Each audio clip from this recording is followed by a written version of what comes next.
Muy buenas tardes, señores estudiantes. Les agradezco su participación en la clase de la tarde de hoy. Bienvenidos a una clase más del área de Ciencias Naturales. El día de hoy les voy a compartir un tema muy importante y a continuación voy a presentar, ¿sí?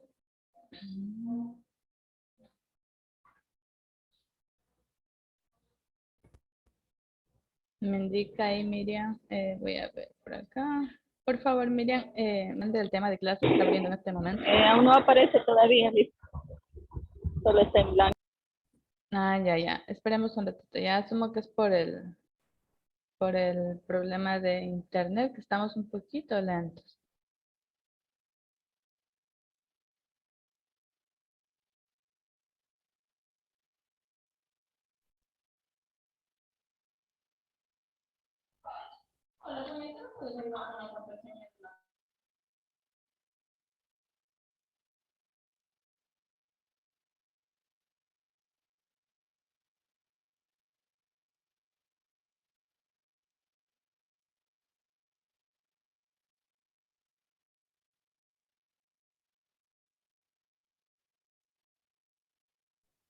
Ahí, estimada, sí se puede apreciar.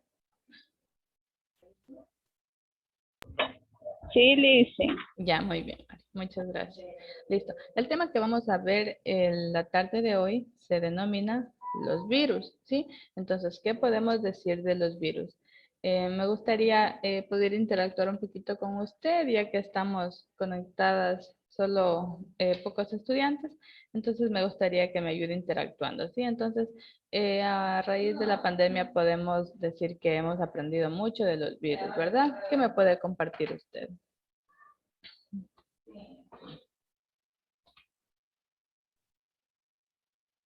Hola. Listo, entonces vamos a ver unos detalles que nos dice o qué podemos apreciar de los virus, ¿sí? Unas características principales que nos dice, los virus no tienen metabolismo propio, ¿sí? Vamos a ver unas características de ellos, así es que vamos poniendo atención. Que nos decía que no tenían metabolismo propio. Otro que nos dice que son muy pequeños, ¿verdad? Es decir, que no se pueden apreciar a simple vista. Por lo tanto, necesitaremos la ayuda de un microscopio. ¿Qué nos dice acá? Son parásitos intracelulares obligados. ¿Sí? Otra característica principal de ellos que nos dice que son acelulares, es decir, que no se alimentan, no respiran, ni tampoco se reproducen. ¿Sí? Y los virus que nos dicen infectan a todo tipo de organismos. ¿Sí? Entonces, por ejemplo, ahorita tenemos el país y el mundo está afrontando una gran pandemia, ¿verdad? ¿Cómo se llama el virus que nos está afectando a nivel mundial? El COVID-19, coronavirus. Exactamente. Entonces, ese virus de fama mundial nos está afectando y tenemos experiencia con un poquito de él, ¿no? Listo, mira, aquí nosotros encontramos las características de los virus y los tipos de virus, ¿sí? Los virus básicamente se los puede denominar según su figura, según su forma, ¿sí? Aquí tenemos un virus complejo, tenemos un virus icosaédrico, porque por su forma se denomina así, ¿no? Tenemos un virus envuelto, mire, aquí está la forma, y también tenemos un virus helicoidal, ¿sí? Básicamente se los denomina así según su forma, según su figura. Esto lo podemos apreciar a través de un microscopio, ¿sí? Tenemos también el ciclo reproductivo de los virus, ¿sí? Mire cómo inicia, tenemos la unión, posterior a eso, mire que este virus se está uniendo con una célula, que esta célula le va a servir de hospedador o también podemos decir como una casita para que el virus habite, ¿no? De ahí, a continuación, vamos a encontrar la penetración, es decir, la unión de estos dos para formar la síntesis, ¿sí? Que es decir, que el ácido nucleico viral se replica en este caso, ¿en dónde? En la célula, ¿verdad? Y tenemos ya el ensamblaje, que quiere decir que el ácido nucleico viral se agrupa en una nueva partícula viral, ¿sí? ¿Para qué? Para hacerse más fuerte, ¿sí? Y por último nos dice la liberación. Los nuevos virus abandonan la célula y pueden destruirse. En algunas ocasiones se destruyen, en otras no, ¿sí? Miren, aquí podemos decir entonces que los virus son los responsables de provocar numerosas enfermedades. como ellas. Aquí tenemos algunas que nos dice el SIDA, ¿verdad? Tenemos también los resfriados comunes, tenemos las fiebres hemorrágicas, provocada nos dice por el virus del ébola. También tenemos el herpes genital, las influencias, sarampión, varicela y herpes zóster. ¿Sí?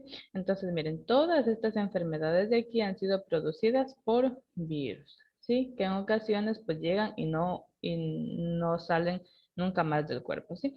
Entonces, aquí dice que hay antibióticos diseñados ya para este tipo de bacterias, ¿sí? Pero en muchas ocasiones solo ayudan a combatir, en este caso, también esta enfermedad, ¿verdad? Más no la erradica por completo.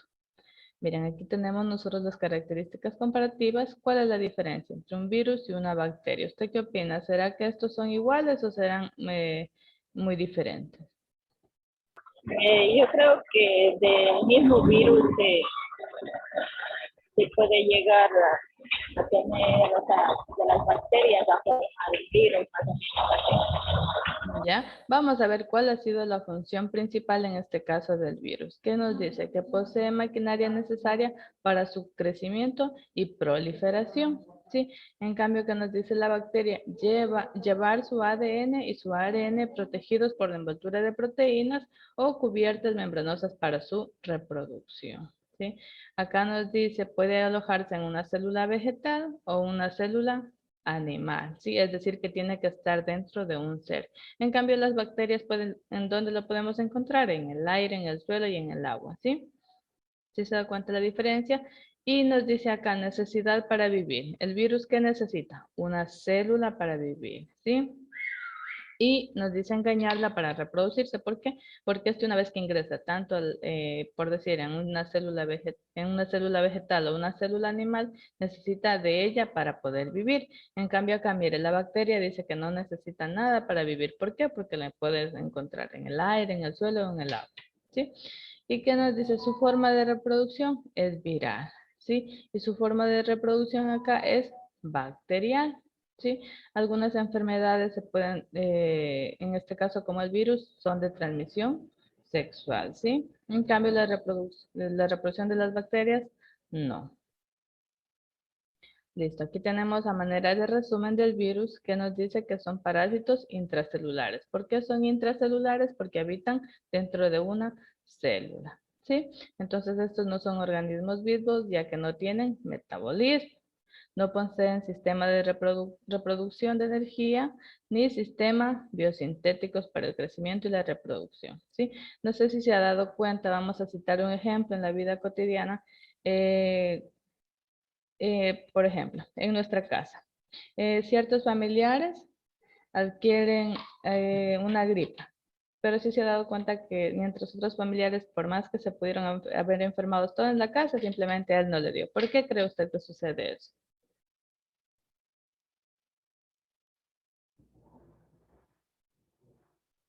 A ver, como dijo Luis, ¿puede A- repetir? Le decía, por ejemplo, dentro de la familia, nos ataca el virus de la gripe o el COVID mismo. No sé si en su familia han sufrido esta enfermedad o no ha llegado todavía por ahí. Gracias a Dios, a mi familia, nadie no nos ha tocado con esta Ya, enfermedad. muy bien. Pero hemos escuchado, ¿verdad? Que incluso en las familias hay personas que se han contagiado, pero por A o B, los familiares que viven dentro de una misma casa no han sido contagiados, ¿verdad? ¿Por qué cree que usted sucede este tipo de cosas? O con una gripe, muchas veces se contaminan, yo qué sé, los hijitos o los papás y los hijos no. ¿Por qué cree que sucede esto? Porque tal vez tienen anticuerpos. Ya, ¿qué más? También puede ser porque tienen buenas defensas, ¿verdad? Entonces, si se ha Sí, dado cuenta que cuando a la persona se le bajan las defensas, ¿qué pasa? Las enfermedades es como que aparecen, ¿verdad? sí, Liz. Ya, muy bien. Listo. Aquí nosotros tenemos unas pequeñas preguntas, pero las vamos a ir a ver directamente a la clase, ¿sí?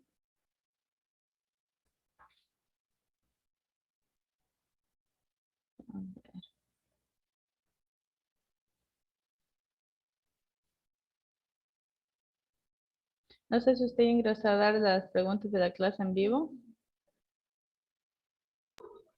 Aún no, Liz, todavía. Aún no. Listo, entonces vamos a ver por acá.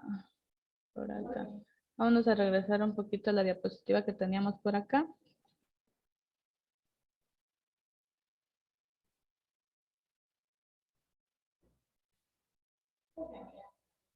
Ya. Nosotros, según habíamos hablado sobre las características y los tipos de virus, nosotros vamos a hablar ahorita específicamente para responder las preguntas de la clase en vivo sobre las helicoidales. ¿Sí? ¿Qué quiere decir? Que estas tienen las cápsides helicoidales que se componen de un único tipo de capsómetro. ¿Sí? ¿Qué nos dice? Que estas están alrededor del eje central. ¿Ya? Que están aquí en esta forma de aquí. ¿Qué nos dice? Que están alrededor del eje central, que forman básicamente su estructura helicoidal, que decíamos que era según su figura, ¿verdad?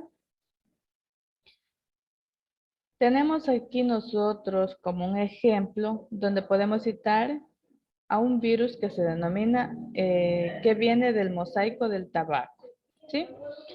También vamos a hablar del virus o el tipo de virus de envoltura, ¿sí?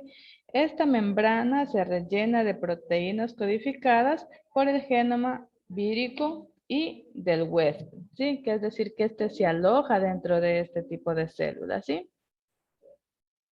Y también vamos a hablar en este caso de los icosaédricos. Miren, que les decía que era según su forma, su figura, ¿sí? Entonces nos dice que está el número mínimo requerido del capsómero, idénticos de 12 cada uno, ¿sí?